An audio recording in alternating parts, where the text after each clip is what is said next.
I'm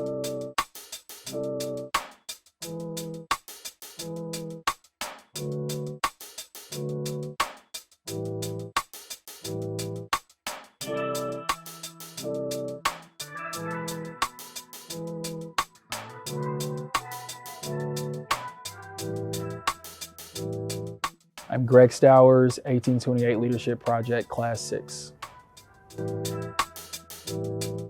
So my 1828 journey started in 2016. Molly Chavers, I met with Molly after an Urban League Exchange event, and she said, you need to be connected to 1828. I had a meeting with Laura and Ashley at the Starbucks on Mass Ave, and we talked about the future, we talked about young people in the city, and I had the opportunity to join Class 6 of 1828. Well, I can't remember every specific meeting. I know we met with a variety of leaders around the city, but I also took note of the people in my class and their ideas and perspectives, and I still keep up with a number of those individuals. My career has spanned a lot of different spaces and places, a lot of different jobs, but all good. I haven't been fired yet. But then I was asked to moderate, which was a huge thing for me from a standpoint of working on behalf of young people, mentoring, and also just trying to be the person that I needed when I was younger. So for the past 3 years, I've had the unique opportunity to facilitate 1828, and it's honestly been one of the best things that I've ever done in this city. So from a standpoint of the expectations that I had going in, I didn't really have any. I had never really gone through a leadership development kind of group like this. I've done it in college and in high school, but from a standpoint of being an adult, I didn't really have that experience. So it was cool and unique, and it was a chance to get to know the city a little bit better.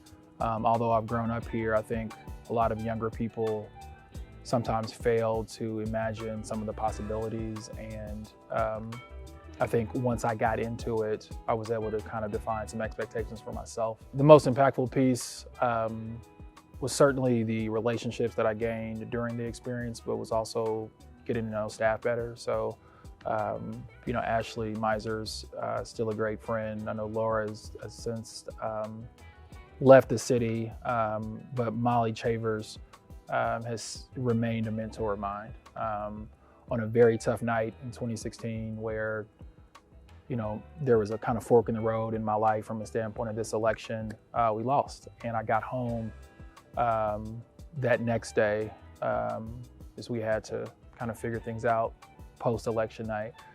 But that next day I woke up to an email from Molly Chavers, one of the most thoughtful emails that I've ever received. And I've kept that with me. And every now and then I send her that just as a reminder of how impactful that was for me during that time.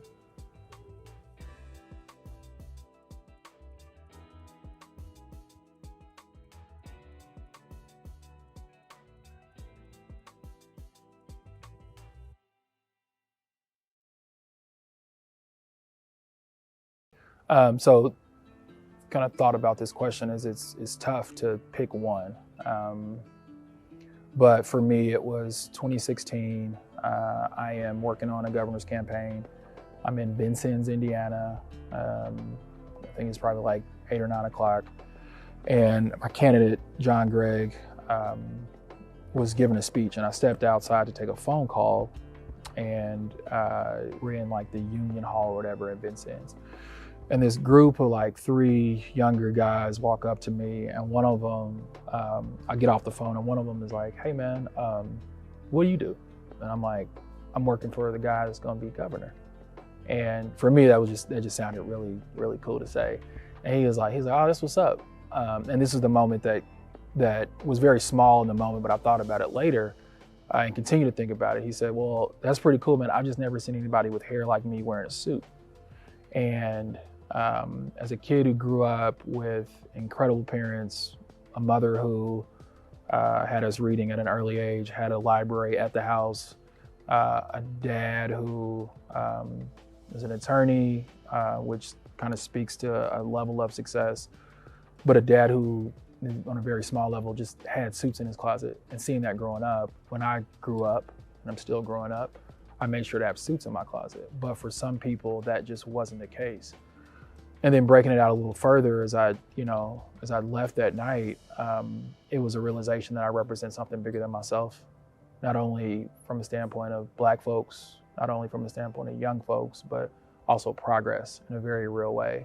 And it's something that I've just held on to for years. And as it relates to kind of bringing it full circle, my perspective on things, my experience with certain things, I think speak to a certain demographic in a way that it hasn't necessarily been articulated. And to have that moment of, this younger guy say that, I just knew, and I still know and deal with it every day, both positively and negatively, that I represent something bigger, which may not be the case for everybody, but every day I leave the house, I represent my family, my faith, my friends, my culture, young people, all that. So it was kind of this all-encompassing moment that is shown itself years down the line, but it was a pretty huge moment for me.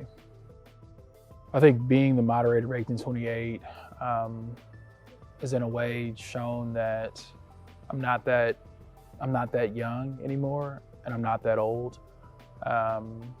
It's something as simple as getting an email from an 1828er asking for a letter of recommendation and being able to put letterhead on it and not using a template and not saying, I'll just sign it, but actually being able to speak to their specific strengths, their specific progress, their trajectory, all that, and being able to see that in each one of our members. So for me, Ashley Meiser is one of the most thoughtful, engaging, and I can't think of the word right now, but like logistics-oriented people I've ever met in my life. And throughout both 1828 and subsequent life, she has consistently shown up for me in ways that really kind of define friendship, but also like keep me on my toes in a very real way. And I think kind of working with her when I was in 1828 and then subsequently, and I know she's no longer on staff, but I know that Indy Hub plays an incredible role in who she is and how she's grown. But she's always shown up for me. And to see that in her and to take that myself and understand like half of this is showing up. And she has consistently done that for me, and I just hope that I'm able to show up for her too. Champion of young people, right? Got it. Like I think that might Champion of young people. I want it on a t-shirt.